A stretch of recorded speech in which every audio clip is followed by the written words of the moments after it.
이제 형제들이 모두 회개하고 노예가 되겠다고 하며 한 명만 잡겠다고 해도 유다가 끝내 자기를 잡아달라고 희생하는 모습을 본 요셉은 더 이상 그들을 시험할 필요가 없다고 결론짓습니다. 요셉이 좀 더 끌어보려고 해도 눈물이 나서 더 이상 버틸 수도 없었을 것입니다. 요셉은 이제 억제하던 감정을 참지 못하고 갑자기 하인들을 물러가라고 소리치고 그들이 나가자마자 큰 소리로 울기 시작합니다. 요셉은 형제들과 만찬을 마친 후 하인을 시켜 각 사람의 자루에 양식을 최대한으로 채워줍니다. 이렇게 자루에 눌러서 담는 것은 형제들과 아버지를 향한 마음 때문입니다. 그리고 이번에도 곡식을 무료로 주려고 돈을 전과 같이 각각의 자루에 넣어줍니다.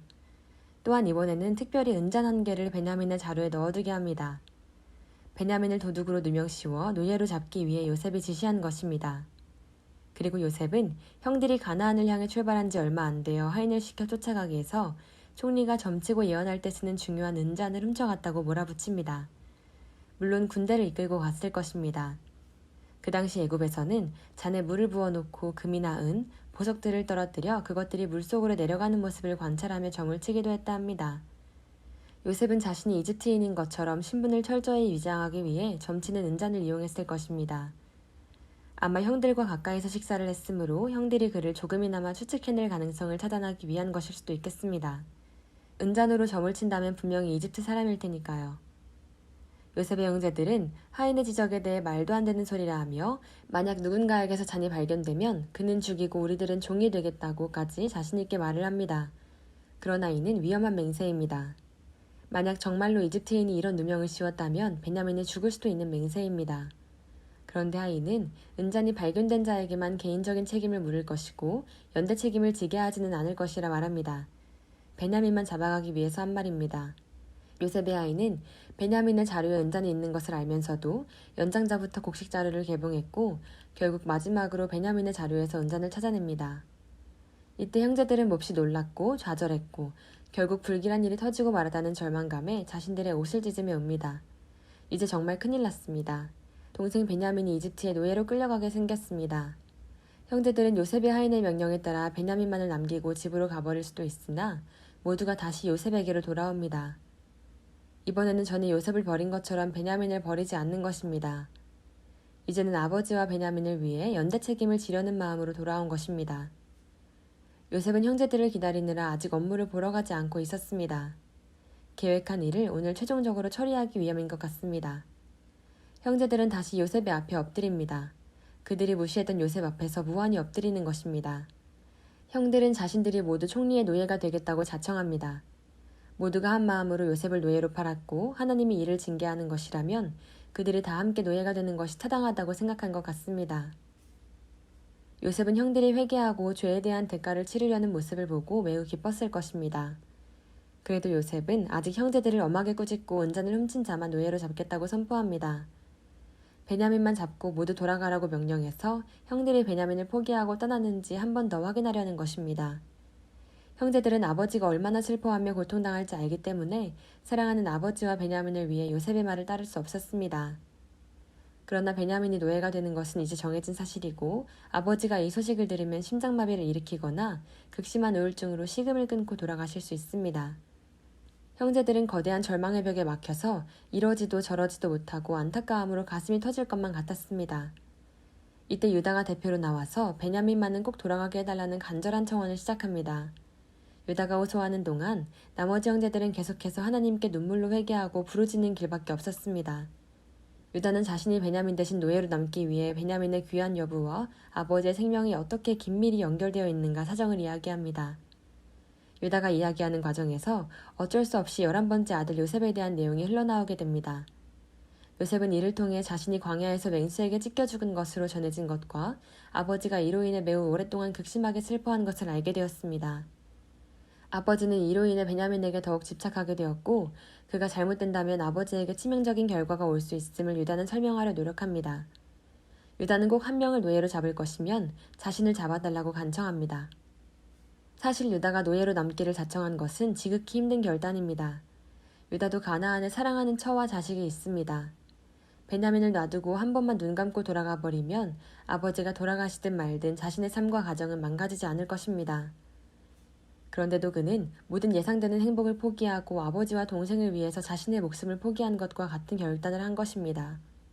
이제 형제들이 모두 회개하고 노예가 되겠다고 하며 한 명만 잡겠다고 해도 유다가 끝내 자기를 잡아달라고 희생하는 모습을 본 요셉은 더 이상 그들을 시험할 필요가 없다고 결론짓습니다. 요셉이 좀 더 끌어보려고 해도 눈물이 나서 더 이상 버틸 수도 없었을 것입니다. 요셉은 이제 억제하던 감정을 참지 못하고 갑자기 하인들을 물러가라고 소리치고 그들이 나가자마자 큰 소리로 울기 시작합니다. 그리고 히브리 말로 나는 요셉입니다. 가까이 와서 나를 보세요 하며 형들을 부릅니다. 형들은 너무 뜻밖의 일이라 놀라서 벌린 입을 다물지 못합니다. 요셉은 형들을 껴안고 너무나 큰 소리로 웁니다. 그의 울음소리가 어찌나 큰지 그 소리가 집 밖으로 나가서 왕의 궁중에까지 들렸다 합니다. 요셉의 울음은 가슴 깊은 곳에서 우러나오는 애절한 한의 덩어리가 한꺼번에 터져나온 울음입니다. 만약 단순히 형들의 회개와 형제상봉으로 인한 감격의 울음이라면 이렇게 폭발적으로 대성통곡하는 울음이 나올 수 없습니다. 형들이 회개하는 모습은 전에도 보았었고 그들과의 만남도 이번이 처음이 아니기 때문입니다. 그러므로 이는 이산가족의 상봉으로 인한 감동의 눈물만은 아닌 것입니다. 그는 이제 지나간 날들을 한꺼번에 떠올리고 마지막으로 폭풍처럼 눈물을 쏟음으로써 모든 아픈 기억들을 정리하게 되는 것입니다. 종으로 팔려가던 절망의 순간, 형들의 매정한 살인의 눈빛들, 솔잎길 타국에서 보고 싶은 아버지와 귀여운 동생을 그리워하던 순간들, 노예로 천대받으며 밤이고 낮이고 쉬지 못하고 일만 하던 날들, 성폭행범으로 누명을 쓰고 절대절명의 죽음의 위기 앞에 섰던 순간, 노예에서 감옥으로 한도 끝도 없는 망가지던 날들, 거듭되는 추락에 눈물마저 말라버렸던 날들, 현재는 총리이지만 히브리인이라서 느끼는 보이지 않는 차별, 기득권 세력들의 질투와 도전, 자신으로 인해 죽음의 고통을 맛봤던 아버지에 대한 안타까운 마음 등등, 이루 헤아릴 수 없는 수많은 감정들이 몰려와서 결국 그의 눈물샘이 제대로 터져버린 것입니다. 이제 형들의 회개와 희생하는 모습을 통해 요셉의 눈물을 하나님께서 모두 다 닦아주신 것입니다. 요셉은 나는 당신들이 이집트에 팔았던 사람이라는 말을 해서 형들이 자신들의 죄를 생각하고 스스로의 안전을 걱정할까봐 미리 당신들은 나를 이곳에 팔았지만 근심하지 마세요.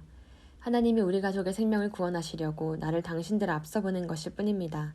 라고 3번이나 말하며 청대를 안심시킵니다. 참으로 착한 마음씨입니다.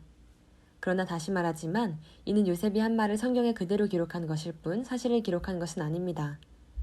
하나님이 정말로 요셉을 이집트로 보내기 위해서 형들에게 요셉을 팔도록 하신 것은 아니라는 것이죠. 하나님은 이렇게 인신매매의 악한 행동을 유도하거나 지시하실 분이 아닙니다.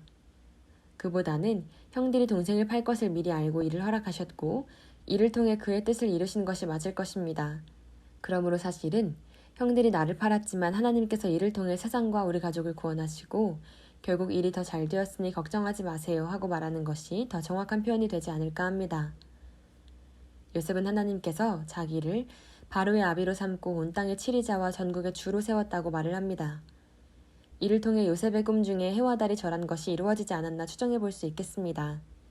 그 당시에는 바로와 같이 가장 높은 자이고 다른 그의 신하들을 가리키는 것이라 보면 큰 무리가 안 됩니다.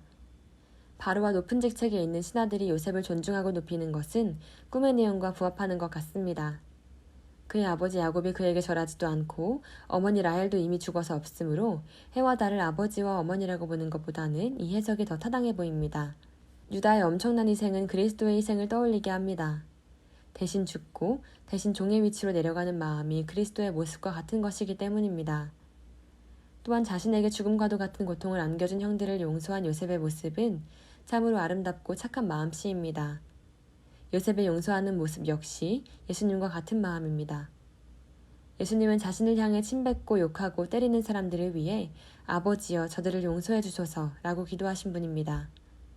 하나님의 사람들은 예수님같이 요셉같이 용서하고 사랑하며 살아야 할 것입니다. 시청해 주셔서 감사합니다.